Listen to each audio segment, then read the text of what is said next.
اب ہم آتے ہیں سیدنا صالح علیہ السلام کے قصے کی طرف۔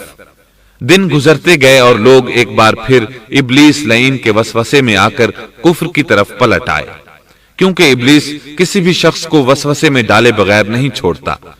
اس طرح ایک بار پھر کفر پھیل گیا، چنانچہ اللہ نے ان کی ہدایت کے لیے صالح علیہ السلام کو مبعوث فرمایا۔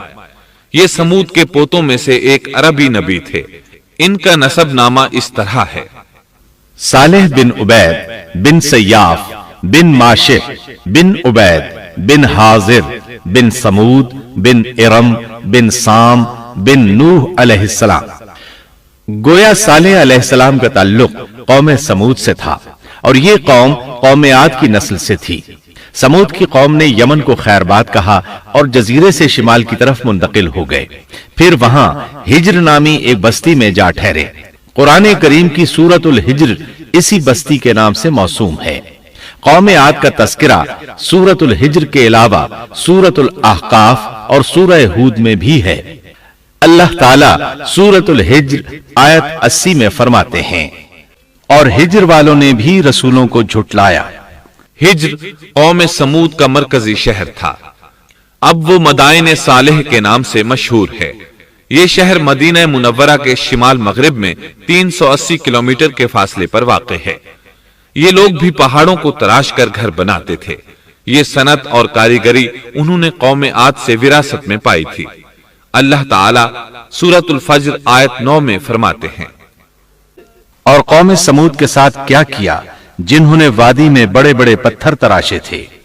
قرآن مجید میں اللہ تعالیٰ ایک مقام پر فرماتے ہیں، اور ہم نے قوم عاد اور سمود کو غارت کیا جن کے بعض مکانات آپ کے سامنے ظاہر ہیں۔ ان کے مکانات ان کی تباہی سے لے کر اب تک موجود ہیں۔ شام کے راستے میں خیبر، تیماء سے تبوک تک قوم سمود کے آثار پائے جاتے ہیں۔ یہ لوگ کس طرح پتھر تراش تراش کر گھر بناتے تھے، اللہ تعالیٰ نے سورۃ الاعراف آیت 74 میں اس کا ذکر کیا ہے۔ اس وقت کو یاد کرو جب اللہ تعالیٰ نے تمہیں قوم عاد کے بعد جانشین بنایا اور تمہیں زمین پر رہنے کا ٹھکانہ دیا کہ نرم زمین پر محل بناتے ہو اور پہاڑوں کو تراش تراش کر ان میں گھر بناتے ہو۔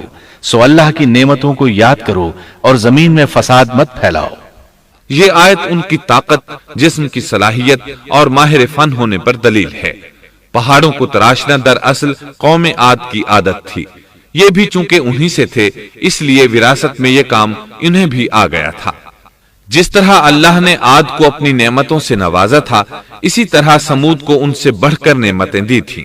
اللہ تعالیٰ صالح علیہ السلام کی زبانی ان سے فرماتے ہیں، اے قوم سمود، کیا تمہیں ان چیزوں میں بے فکری سے رہنے دیا جائے گا، یعنی باغات، چشموں، کھیتوں اور کھجوروں میں جن کا خوشہ ملائم ہے، اور تم پہاڑوں کو تراش کر پرتکلف گھر بناتے ہو؟ پس اللہ سے ڈرو اور میرا کہنا مانو۔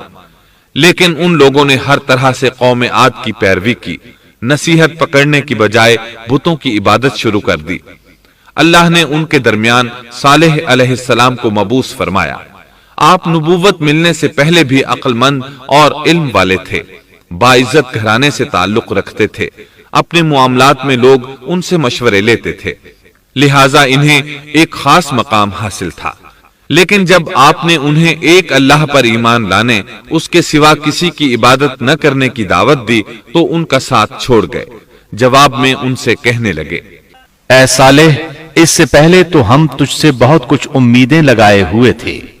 مطلب یہ کہ پہلے تو ہمارے نزدیک آپ کا بہت مرتبہ تھا، مقام تھا، ہمیں آپ سے بہت امیدیں تھیں، لیکن آپ نے تو یہ باتیں کہہ کر ہماری ساری امیدوں پر پانی پھیر دیا۔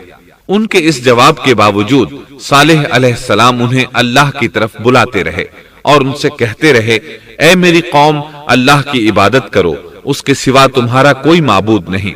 تمام انبیاء کی اپنی اپنی قوم کو یہی دعوت تھی کہ اے لوگو، اللہ کی عبادت کرو، اسی نے تمہیں زمین سے پیدا کیا ہے، اسی نے تمہیں زمین میں آباد کیا ہے، اس سے معافی طلب کرو، یقیناً میرا رب قریب ہے اور دعاؤں کو قبول کرنے والا ہے۔ اے میری قوم، تم نیکی سے پہلے برائی کی جلدی کر رہے ہو، اللہ سے معافی کیوں نہیں مانگتے کہ تم پر رحم کیا جائے؟ اللہ سے ڈرو، میری اطاعت کرو، حد سے گزر جانے والے بے باک لوگوں کی اطاعت سے باز آؤ، وہ ملک میں فساد پھیلا رہے ہیں اور